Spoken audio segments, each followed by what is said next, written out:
Hello అండి, అందరికీ నమస్తే. నా పేరు పవన్. Welcome back. మనం world nutritional week and national nutritional week మనం సెప్టెంబర్ 1 నుంచి 7 వరకు మనం ఆ సెప్టెంబర్ ఫస్ట్ వీక్లో జరుపుకోవడం జరుగుతుంది. ఎందుకంటే న్యూట్రిషనల్ ఇంపార్టెన్స్ ఎంత ఉంది మన ఇండియన్స్కి అనేది ఈ వీక్లో మనం చర్చించుకోవడం జరుగుతుంది. సో ఈ వీక్లో ప్రమోషనల్ యాక్టివిటీస్ కూడా ఎక్కువ ఉంటాయి. సో మనం pre-1982లో చూసుకున్నట్లయితే India faced significant challenges with mall nutrition అనమాట. అంటే 1982కి ముందు ఈ మాల్ న్యూట్రిషన్ ఎస్పెషల్లీ వల్నరబుల్ అంటే వీకెస్ట్ గ్రూప్ ఏదైతే ఉంటారో వాళ్ళలో ఎక్కువ ఉండేది. అంటే మదర్స్ కానీ చిల్డ్రన్ కానీ వీళ్ళందరికీ మాల్ న్యూట్రిషన్ అంటే సరిగ్గా బరువు పెరగకపోవడం, ఎత్తు పెరగకపోవడము, గర్భవతి సరిగ్గా ఉండకపోవడం ఇవన్నీ ఉండేవి అనమాట. సో దాని తర్వాత గ్రీన్ రెవల్యూషన్ వచ్చింది. అది గవర్నమెంట్ ఈ పరిస్థితులన్నింటినీ రికగ్నైజ్ చేసింది. దాని తర్వాత కొన్ని ఇనిషియేషన్స్ తీసుకొని వేరే కంట్రీస్ ద్వారా ఒక న్యూట్రిషనల్ వీక్ అనేది లాంచ్ చేసింది అనమాట. అది ఇన్స్పిరేషన్ ఫ్రమ్ అదర్ కంట్రీస్, అంటే లైక్ యూఎస్ నుంచి నేషనల్ న్యూట్రిషనల్ వీక్ని అబ్జర్వ్ చేసి 1973లో లాంచ్ చేసి ఇండియా దాన్ని ఇన్కార్పొరేట్ చేసుకునింది అనమాట. అప్పటి నుంచి అవేర్నెస్ అనేది క్రియేట్ చేస్తూ ఉంది. సో దాని తర్వాత ministry of health and family welfare, government of India, women and child వెల్ఫేర్తో కలిసి అండ్ ఫుడ్ అండ్ న్యూట్రిషన్ బోర్డ్తో కలిసి ఈ నేషనల్ న్యూట్రిషనల్ వీక్ అనేది ఎస్టాబ్లిష్ చేయడం జరిగింది. సో అప్పటి నుంచి న్యూట్రిషన్ గురించి అవేర్నెస్ క్రియేట్ చేయడం జరుగుతూ ఉంది ఈ సెప్టెంబర్ ఫస్ట్ వీక్లో. ఈ అవేర్నెస్ అనేది రకరకాల ఎడ్యుకేషనల్ క్యాంపెయిన్స్ కానీ, వర్క్షాప్స్ కానీ, కమ్యూనిటీ ఈవెంట్స్ కానీ, అంగన్వాడీస్ కానీ, స్కూల్స్ కానీ ఇక్కడ నుంచి ఈ అవేర్నెస్ అనేది క్రియేట్ చేస్తూ జరుగుతుంది. స్పెసిఫికల్లీ ఒక గ్రూప్ ఆఫ్ పీపుల్ని టార్గెట్ చేస్తూ, అలాగనే బ్రెస్ట్ ఫీడింగ్ నుంచి బ్యాలెన్స్డ్ డైట్ గురించి, న్యూట్రియంట్స్ రిచ్ ఫుడ్స్ ఇంపార్టెన్స్ గురించి ఈ కార్యక్రమం అయితే మనం ప్రమోట్ చేసుకుంటూ చెప్పుకుంటూ వస్తున్నాం.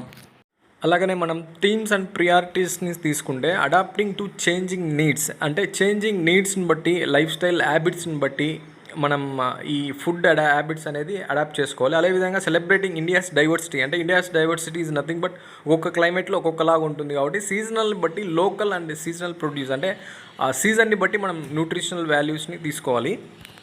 సో అప్పుడు బాడీ అనేది ఆటోమేటిక్గా క్లైమేట్ చేంజ్కి అడాప్ట్ అయిపోతుంది. Significant of national nutritional week అంటే ఈరోజు ఇంపార్టెన్స్ ఏంటి అంటే ఆ week importance raising awareness create చేస్తాం, ఇండివిజువల్ని ఎంపవరింగ్ చేస్తాం టువర్డ్స్ న్యూట్రిషనల్ వైపు, and building a healthier communities, అంటే ఈ అవేర్నెస్ క్రియేట్ చేసి ఫుడ్ ఇంపార్టెన్స్ చెప్పి హెల్తీ కమ్యూనిటీకి మనం పాటుపడాలి. సో అలాగే అడ్వకేటింగ్ ఫర్ పాలసీ చేంజింగ్ కూడా. సో మనం అందరం సెప్టెంబర్ ఫస్ట్ వీక్ జరుపుకోబోతున్నాం కాబట్టి మనం అంటే మన ICMR national institute of nutrition ఈ 2024 ఒక గైడ్లైన్స్ అనేది ఇండియన్స్కి వదలడం జరిగింది. సో ఫస్ట్ ఆఫ్ ఆల్ వీళ్ళకి థ్యాంక్స్ చెప్పాలి. ఎందుకంటే అందరిలాగా వీళ్ళు జీతాలు తీసుకొని ఏదో అట్లా చేయకోకుండా, సో వీళ్ళు మన కోసం కష్టపడి ఒక న్యూట్రిషనల్ ప్లాన్ని తయారు చేసి మనకు డైటరీ గైడ్లైన్స్ అనేది ఇవ్వడం జరిగింది.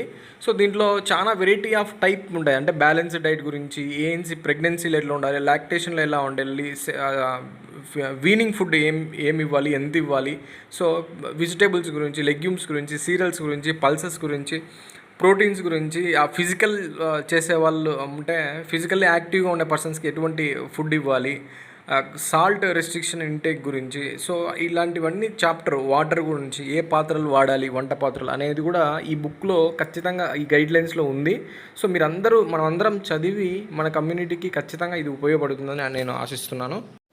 మనం ఇక్కడ చూసుకోవచ్చు 56.4% వచ్చేసి disease burden due to unhealthy డైట్స్ని ఈ అన్హెల్తీ డైట్స్ని ఫాలో అవ్వడం వల్ల వస్తుందంట. సో దీని ప్రకారం మనకి HTN కానీ, హార్ట్ కండిషన్స్ కానీ, డయాబెటిక్ కానీ వచ్చేసి లైఫ్ స్టైల్ అనేది చేంజ్ అయిపోతుంది. అండర్ న్యూట్రిషన్ అంటే లైక్ మరాస్పస్ కానీ, కాషియోకర్ కానీ, కెరటో మలేషియా కానీ ఇవన్నీ కొంచెం తగ్గాయి అప్పటితో పోల్చుకుంటే, 1982తో పోల్చుకుంటే. బట్ ఇప్పుడు ఏమైందంటే ఎక్కువ ఓవర్ న్యూట్రిషన్గా పెరిగిపోయి అది వేరే రకంగా లైఫ్ స్టైల్ మాడిఫికేషన్ ద్వారా రకరకాల డిసీజెస్ని కాజ్ చేస్తుంది. అది మనం ఇక్కడ చూసుకోవచ్చు. ఇది మనం ఇక్కడ చూసుకున్నట్లయితే ఇది ఫుడ్ పిరమిడ్ అనమాట. ఫుడ్ పిరమిడ్ ఇలాంటి చాలా విషయాలు, మంచి విషయాలు అయితే ఆ బుక్లో అయితే మీకు దొరకడం జరుగుతుంది. సో అలాగనే ఎల్డర్స్కి ఏం ఫుడ్ ఇవ్వాలి, ప్లస్ అడల్ట్స్ రిప్రొడక్టివ్ ఏజ్లో ఎలాంటి ఫుడ్, అడాల్సెంట్లో ఎలాంటి ఫుడ్, చిల్డ్రన్ 2 to 6 yearsలో ఎలాంటి ఫుడ్ ఇవ్వాలి, 6 months to 2 years ఎలాంటి ఫుడ్ ఇవ్వాలనేది క్లియర్గా ఉంటుంది. అలానే మనకి వెజిటేబుల్స్ కానీ పల్సెస్ కానీ ఎంత మోతాదులో తీసుకోవాలి, ఎలా తీసుకోవాలనేది కూడా ఈ బుక్లో మీకు క్లియర్గా అయితే ఉంటుంది. ప్రీ కన్సెప్షన్ లేడీస్ కూడా బ్రేక్ఫాస్ట్లో ఏం తీసుకోవాలి, ఎర్లీ మార్నింగ్లో ఏం తీసుకోవాలి, లంచ్, ఈవినింగ్, డిన్నర్లో ఏం తీసుకోవాలి అనేది కూడా ఇక్కడ మనకి మెనూ ఇచ్చేసి వాళ్ళు మనకి చూపించడం జరుగుతుంది. సో ఇలాంటి విషయాలన్నీ దీంట్లో ఉంటాయి. కాబట్టి ఇక్కడ చూడండి, ensure A provision of extra food, అంటే ప్రెగ్నెన్సీలో ఎక్స్ట్రా ఫుడ్ అవసరం అవుతుంది, లాక్టేషన్లో ఎక్స్ట్రా ఫుడ్ అవసరం అవుతుంది. కాబట్టి ఇక్కడ 6 to 8 months, 9 to 12 monthsకి వాళ్ళకు గ్రామ్స్తో సహా ఇవ్వడం జరిగిందనమాట. మనకి వంట నూనె మనం ఏం వాడుతున్నాం అనేది చాలా చాలా ఇంపార్టెంట్. ఎందుకంటే సాచురేటెడ్ ఫ్యాట్, అన్సాచురేటెడ్ ఫ్యాట్ అంటే సాచురేషన్ అంటే ఈ సాచురేటెడ్ ఫ్యాట్ మనకి బ్లడ్ వెజల్స్లో కొలెస్ట్రాల్ బిల్డప్ చేసేసి హార్ట్ రిస్క్లు ఇలాంటి రకరకాల రిస్క్లు తెచ్చేదానికి ఆస్కారం ఉంటుంది. అంటే ఇది రూమ్ టెంపరేచర్లో గడ్డ కడుతుంది సాచురేటెడ్ అనే ఆయిల్. అన్సాచురేటెడ్ ఆయిల్ అనేది రూమ్ టెంపరేచర్లో గడ్డ కట్టదు, లిక్విడ్ రూపంలో ఉంటుంది. సో ఇది హెల్తీ అనమాట. ఇక్కడ మీరు వాడే వంట నూనె ఏదో ఇక్కడ మీరు ఆయిల్స్ నేమ్స్ ఉన్నాయి. ఇక్కడ మీరు కింద చూసుకోవచ్చు, రెడ్ మార్క్లో ఉండేది ఎస్ఎఫ్ఈ అంటే సాచురేటెడ్ ఫ్యాటీ యాసిడ్స్, ఆ ఆయిల్లో కంటెంట్ ఎంత ఉంది అనేది.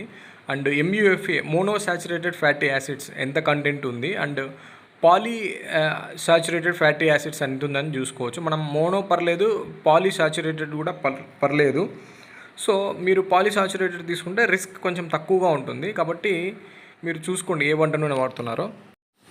అలాగే ఈ బుక్లో మనకి ఫిజికల్ యాక్టివిటీ ఎంతసేపు చేయొచ్చు ఫర్ గుడ్ హెల్త్ కోసం అనేది, స్లీప్ నిద్ర ఎంతసేపు నిద్రపోవాలి, ఆక్యుపేషన్ వర్క్ ఎంతసేపు చేయాలి, హౌస్ హోల్డ్ ఎంతసేపు చేయాలి అని టైం మినిట్స్ల ప్రకారం ఇచ్చింటారు. అలానే మనందరం మార్కెట్కి వెళ్ళినప్పుడు కొన్ని సింబల్స్ అనేది ఫుడ్ విషయంలో మనం అబ్జర్వ్ చేయాలి. ఎస్పెషల్లీ ఈ సింబల్స్ అనేవి గవర్నమెంట్ ఆఫ్ ఇండియా మనకి ఇచ్చింది. ఇవన్నీ మనం ఆల్రెడీ చూసింటాము. ఇక్కడ కింద కూడా vegetarian food, non vegetarian food అని కూడా లేబులింగ్ ఉంది. ఇవన్నీ చూసుకొని మనం పర్చేస్ చేయాలి. ఇక్కడ మనం చూసుకోవచ్చు ఇంట్లో వాడే డిషెస్ ఏ డిష్ వాడితే మంచిది, అది బ్రౌన్జా లేకపోతే సిల్వరా లేకపోతే మట్టి వాడితే మంచిదా అనేది ఈ బుక్లో క్లియర్గా ఉంటుంది. సో అదేవిధంగా నాన్ స్టిక్కి ప్యాన్స్ మనం యూజ్ చేయొచ్చా లేదా అనేది యూజ్ చేయొచ్చు అని చెప్తున్నారు. బట్ అక్కడ ఒక్కసారి లేయర్ పోయిన తర్వాత అక్కడ ఉన్న కెమికల్స్ బయటకు వచ్చి ఫుడ్లో మిక్స్ అయిపోయి మనకి హార్మ్ చేసేదానికి ఆస్కారం ఉంటుంది. కాబట్టి నాన్ స్టిక్కి ప్యాన్స్తో కొంచెం జాగ్రత్తగా ఉండాలని చెప్తున్నారు. అలాగే ఈ కార్బోనేటెడ్ మిక్సింగ్ బీవరేజెస్ అన్నీ మానుకొని, షుగర్ కంటెంట్ ఉన్నవన్నీ మానుకొని ఫ్రెష్ వెజిటేబుల్స్ జ్యూసెస్ తీసుకోమని వాళ్ళు సజెషన్ అయితే ఇస్తున్నారు.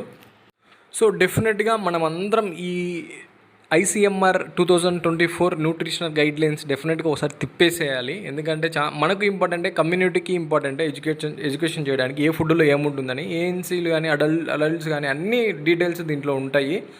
సో అదేవిధంగా ఈ బుక్ ఎవరికైతే కావాలో వాళ్ళు నాకు మెసేజ్ చేయండి, నేను మీకు లింక్ షేర్ చేస్తాను. అదేవిధంగా మీరు డౌన్లోడ్ కూడా చేసుకోవచ్చు. ఒకవేళ మీకు కనపడకపోతే నాకు మెసేజ్ చేయండి, నేను మీకు వాట్సాప్లో షేర్ చేయడం జరుగుతుంది. అదేవిధంగా మన ఛానల్ని సబ్స్క్రైబ్ చేయండి, షేర్ చేయండి. Thank you so much.